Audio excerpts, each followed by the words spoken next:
Hey, you're watching Preppy Kitchen, where I, John Cannell, teach you how to make delicious homemade dishes to share with your family and friends. This cake is gonna change your life, so let's get started. First off, let's make our chocolate crust. This is so easy and delicious. I'm using a 9-inch springform pan. You could use an 8-inch one if you want.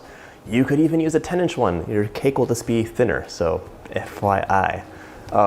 24 chocolate sandwich cookies, as they're called, or Oreos, into a food processor. You could also just chop them up and then crush them in a plastic bag if you want. Give them a good pulse. All right, after finely chopped, we're gonna drizzle in some butter while we pulse. So by some butter, I mean 5 tablespoons, just by the by. It'll be kind of a mess in here. If you're not using a food processor, you would just drizzle the melted butter over the crumbs and then mix with a spatula. Get that really sharp blade out of there. Use a spatula just to mix things up a bit. You'll have pools of butter hanging out at the bottom. Now dump that all into your springform pan. There's no real prep for a springform pan. You just kind of get the cheesecake out of there at the end. I'll show you at the very end of this video how to dismount your cheesecake onto a cake plate. I get a lot of questions about that. But in the meantime, just use your spatula to move those crumbs around. I'm not gonna go all the way up to the top. I actually love the way this cake looks with the 3 tones of the dark chocolate base, the chocolate filling, and then the chocolate whipped cream we're gonna make. Have you made chocolate whipped cream? It's amazing. So it's press, press, press, press, press. Now use a flat-bottomed measuring cup or glass and just further compact it down. Actually, use your fingers first. Okay, now we can press down and press to the side a bit. This crust is 1, delicious, and 2, keeping our filling from burning on the bottom. So it's also making it easier for you to cut pieces and serve them. Bake for 8 to 10 minutes at 350. You want this to crisp up. You don't want a soggy bottom, but don't burn it. That would not taste great. Into the oven.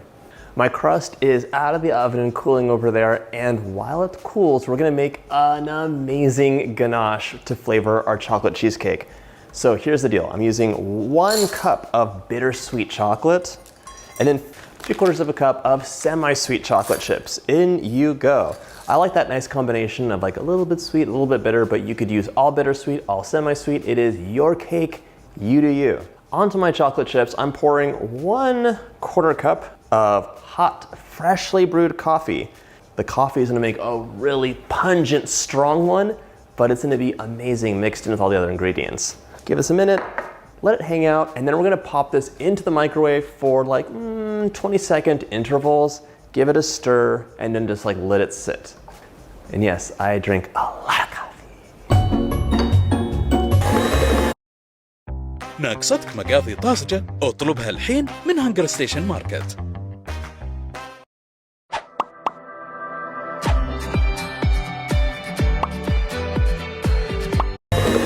So stir that together and then just let it set aside. You can give it a final stir to get all the bumps out, but there's a lot of residual heat that will melt the remaining chocolate. You don't want to heat that chocolate too much. It'll burn it. If you're thinking, oh my gosh, John, too much coffee, I don't like coffee, I don't drink coffee, that's fine. You could definitely use just plain milk, 1/4 cup of milk to make a regular ganache. It'll taste amazing still, but I personally just enjoy how that coffee will bring out the chocolate flavor. You're not gonna taste it, in my humble opinion, but you can definitely do that substitution. Set this aside, give it a final stir. It'll be perfect for mixing in. You don't wanna mix it in when it's really hot though, so set aside. On to the mixing part. Let's make this delicious filling starting with 24 ounces or 3 packages of room temperature cream cheese. I had to warm this up in the microwave, just like 15 seconds here and there because it was ice cold. All right, add your paddle attachment in there. By the way, you could use a whisk attachment, but you don't want to whip too much air into here. It could help the cheesecake crack. We're gonna cover it all anyways, so it doesn't really matter, but if a cracked cake bothers you, that's why. Start moving it around. That looks nice and creamy. I will be just beating this up a bit first. Now drizzle in 1 cup or 200 grams of sugar. Gonna add in a pinch of salt. There you go. Right now you can give the bowl just a little scrape down. You want a cream cheese filling to be homogeneous, no lumps, nothing like unmixed at the bottom. So scraping the bowl down is always a good idea. And we'll do this a couple times, so bear with me. Let's add in a 1/4 cup of sour cream. Sour cream in a cheesecake just brings in the creaminess even more, and just a little bit of tang as a contrast. You don't want everything super sweet. You need to have balance. There you go. Mix it up. While that's mixing, we're gonna add an optional tablespoon of vanilla extract. Our mixture's looking nice and creamy, so now it's time for 4 eggs. Add them in one at a time and really let it mix so everything's incorporated. Okay, I will be doing another scrape down. I need to find my bigger spatula. What is this little tiny thing? Okay, so this cake has 3 tablespoons of flour. So indulgent. I'm gonna sift it in as we go, give it a little head start, and then run it on low and just tap that flour in. You could definitely just sprinkle it in though, it's not a big deal. It's just me being me. Okay, I saw a couple lumps in there, not on my watch. Now it's time to add in our really indulgent, super rich chocolate ganache. The mixer could be running or not, it doesn't really matter. Now we can mix in that chocolate. That's a nice.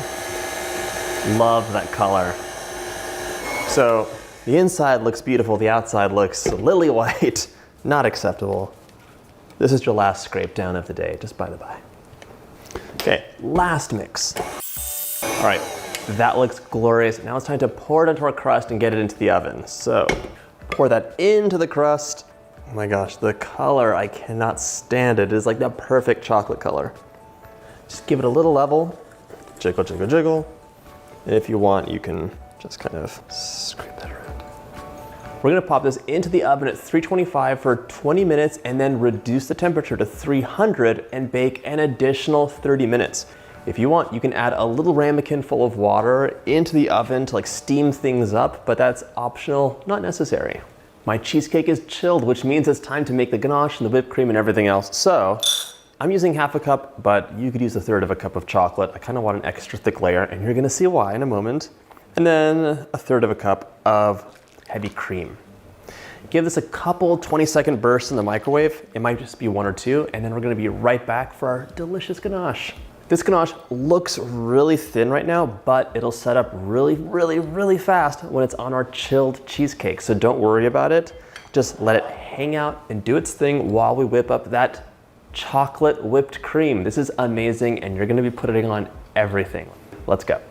For the chocolate whipped cream, I'm adding 2 cups or like 480 milliliters of cold, heavy whipping cream into a bowl, 1/4 cup of powdered sugar, 2 teaspoons of vanilla extract, and then the secret ingredient is just a couple tablespoons of cocoa powder, 3 to be exact. Now, cocoa powder is notoriously clumpy, so I like to sift mine in just to catch any lumps before they give me a problem later on. And 3. Sift that in. Ooh, cloudy. Pop your whisk attachment on and then mix it on low to get it started. Low, low, low. Once it's mixed in, you can begin gradually increasing the speed. It'll make things less messy. Trust me, I know. I would normally never do this for whipped cream, but there's like some cocoa powder nonsense happening here. Cocoa powder has a lot of fat in it, which is why it clumps up, and it's also a bit hydrophobic. So it does not like water. It likes other fats, like butter.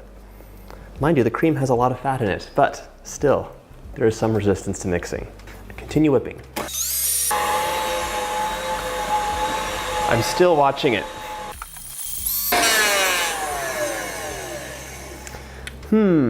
What do you think of the color? What do you think of the taste? Well, let's take a taste and see.